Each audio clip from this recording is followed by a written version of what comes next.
The Glass Menagerie was originally written in 1944, premiering in Chicago that December. In 1945, its critical acclaim brought the play to Broadway. Williams drew inspiration from his own life, growing up with a melodramatic mother and a mentally unstable sister who would eventually suffer a botched lobotomy in 1943, leaving her permanently incapacitated. There are also elements of himself in Laura, which is the sister character, and the absent father in the play is probably loosely based on Williams' own father, who often traveled for business.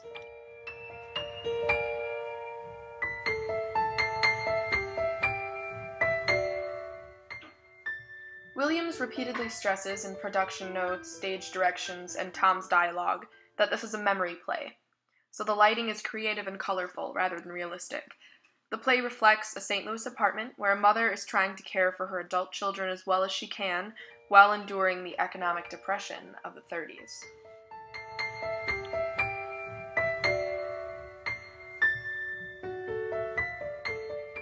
Now, Amanda Wingfield used to be quite the Southern belle, and she spends most of her time and energy emphatically reflecting on her days of youthful glory when she wooed dozens of wealthy gentlemen. Now, it being the 30s, she faces the Depression era without the presence of a husband at all, just her 2 kids who are in their 20s. The eldest child is Laura Wingfield at 23. She is painfully timid, and her shy attitude is not remedied by her slight physical defect, to quote her mother. Her apprehension is so deeply rooted that she had to drop out of business school after becoming ill due to embarrassment in class. Her mother urges her to be more confident and charming in order to attract a man, and this clash drives conflict throughout the entire story. We eventually meet Jim O'Connor, the gentleman caller who is invited to the Wingfields' home for dinner toward the end of the play. He recalls Laura from high school, when she had a secret crush on him. Since she hasn't fallen for anyone since, Jim's mild manner and reasonable intelligence is enough to charm Laura out of her shell just a little bit. He also notably had a nickname for her in high school, Blue Roses. It originated from mishearing Laura explaining how she had pleurosis, and this is representative of how Jim overlooked Laura's crippled leg when she could not. Laura's younger brother is Tom Wingfield, who was presumably played by Joseph Gordon-Levitt at some point in time, considering I found this on Google Images. Tom is essentially the main character. He's poetic, introverted, and pretty fed up with his life situation. He is forced to work at a warehouse to keep his family economically sound, despite truly wanting to be an artist. A writer, specifically. He also narrates the entire play in his poetic manner. Tom also introduces a 5th character, who never really walks the stage, but certainly plays a role in how the family has kind of developed and become who they are now. Mr. Wingfield, who is Laura and Tom's father, abandoned the family long before the play takes place. His mysterious absence is reflected by a portrait photo of him that hangs on the wall in the main room of the Wingfield home.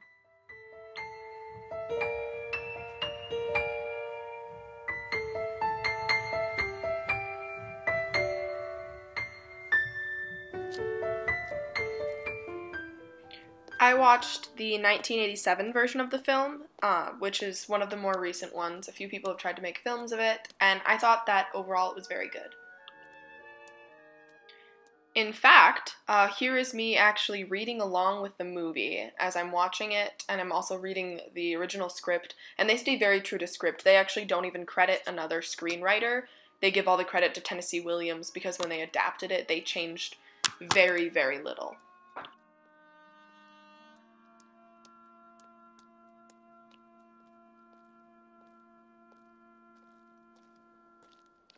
So the first thing I think that it's important to note is how the medium of communication is going to inherently change something about the story. So even in this film adaptation, which is certainly one of the most loyal film adaptations that I've probably seen, as far as staying true to the backbone of the story, there are going to be some differences just because they're taking their license of filmmaking. So here you see Tom walking around on his fire escape, which is a very important part of the play as well. But you don't get this opening scene that's like a minute long of Tom just walking around. Instead, it opens with his monologue. So this is one of the first very obvious examples of that difference just based on the medium of how they're communicating the story. It's nice because you do get a better idea of who Tom is as a character just from the get-go. Seeing him being alone and just kind of being himself characterizes him immediately. So even before he starts talking, as a film watcher as opposed to reading the play, you get a sense of who Tom is before he even opens his mouth. It also depends who produces the play, how much time Tom just spends standing there, but it's generally uncomfortable when you're in a theater to watch an actor be silent. So in a film that works much better.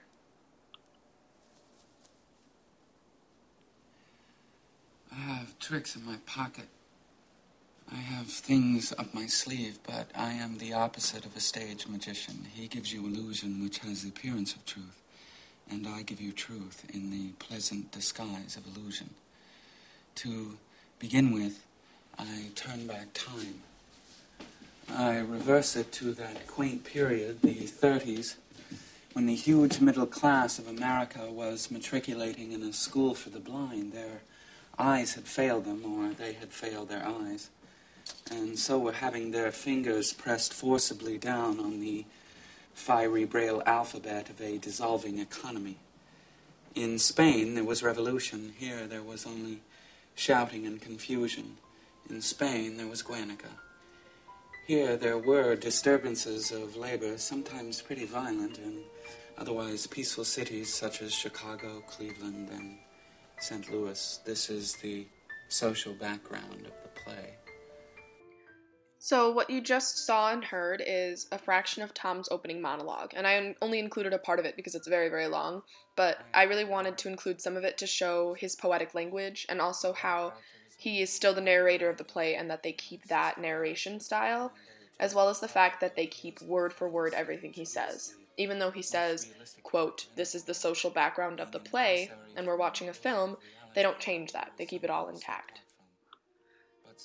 It's really rare and admirable for a film to stay so true to the story. I think part of it is kind of a nod to Tennessee Williams for writing a really good play.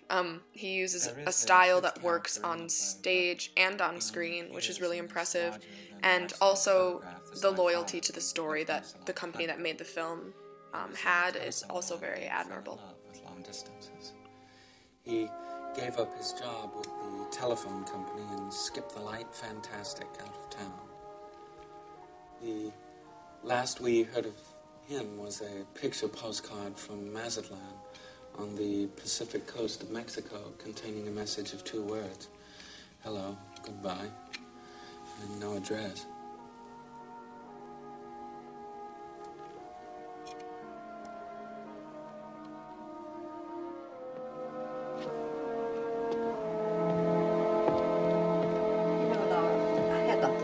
Experience in church last Sunday.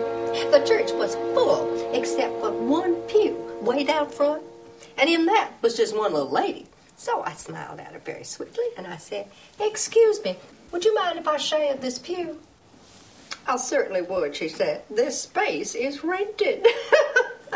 So first time I ever knew the Lord rented space. And now you've met Amanda. What you just heard is actually one of the few examples in the film of them adding dialogue. So that originally was not in the script, and they added that, and the function is to further characterize Amanda right away. You see the elitist side of her, you see the sort of judgmental side of her, and what you're just about to see is her correcting Tom on how to eat her food, which is a classic kind of mother thing to do. This part was originally scripted, and this shows a really good dynamic between mother and son, I think. They swallow it down. Chew. Chew. Honey, eat leisurely. Eat leisurely. A well-cooked meal has many delicate flavors that must be held in the mouth for appreciation, not just gulp down. So chew. Chew. Don't you want to give your salivary glands a chance to function? Mother, I have not enjoyed one bite of this dinner because of your constant directions on how to eat it. It's you that makes me rush through meals with your hawk-like attention to every bite I take. It's sickening. Spoils my appetite. All this discussion of animal secretions, salivary glands, mastication. Temperament like a metropolitan star. You're not excused from the table. I'm getting a cigarette. Smoke too much. One of the other differences from the film to the book is that the book has stage directions for a, quote, legend on screen, which would look something like this. Essentially, it's like a slideshow, but most playhouses have more technology than that they just project it onto the wall, onto their set in some way, and it will have a line from the scene. Some of the scenes, there's multiple legends on screen, and they don't use that in the film because the film is much more realistic than the play. And I think that kind of points to the biggest difference between the film and the play, which is that while it still maintains that memory quality with the way that Tom goes in and out with his monologues and his narrations, it isn't as unrealistic. It's not as colorful or creative as the play stage directions indicate. So with this play, the exposition is a very big part of the entire plot, because not a lot really happens, but once you understand the entire exposition, you can understand all the events. So basically, what happens in the play and also in the film is Amanda sort of gets fed up with having a daughter who isn't living up to her sort of standards for how a woman should be. And she's worried about her daughter. She's worried about Laura and her never being able to marry, and she becomes obsessed with getting her a gentleman collar. Towards the middle of the play, she actually asks Tom, while Laura is away, to arrange for a gentleman caller to come visit them, and he gets someone at work, whose name is Jim O'Connor, to basically come to dinner under a different pretense, just to come to dinner with the family and meet everyone. But then, of course, Amanda sort of manipulates the situation so that Laura and Jim end up alone together, and they have a good conversation, and Laura does kind of break out of her shell, and he eventually kisses her. However, he follows the kiss by informing her that he is engaged to be married. I shouldn't have done that. I was way off the beam. Would you care for a cigarette?